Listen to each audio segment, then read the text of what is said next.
Panibagong kalbaryo sa mga motorista ang round 5 ng mega oil price hike sa Martes kung kailan posibleng umabot sa 170 pesos ang kada litro ng diesel.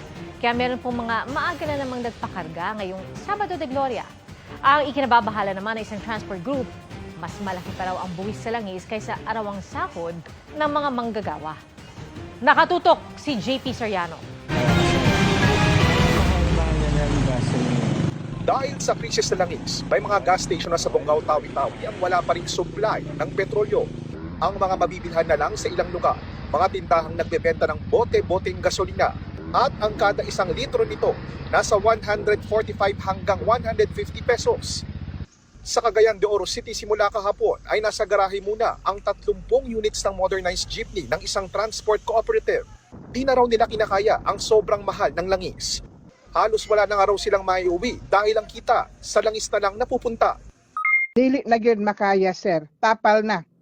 Sukad sa March 5, tapal naman gyud to. So ato lang tong gisustinihan tungod kay napamantay pantapal. Pero karon hasta ang among mga reserve fund nahurot naman gyud, no? Gakahurot na. Unsaon na lang na namo ang among operational expenses kung magsige pa mig padayon. Isa pa raw sa problema, wala pa silang natatanggap na ayuda mula sa gobyerno. Nakatakda sila makipagpulong sa lokal na pamahalaan ng Cagayan de Oro City para sa posibleng interventions na ibibigay sa kanila. Patapos na ang Semana Santa pero tila tuloy ang kalbaryo ng mga motorista.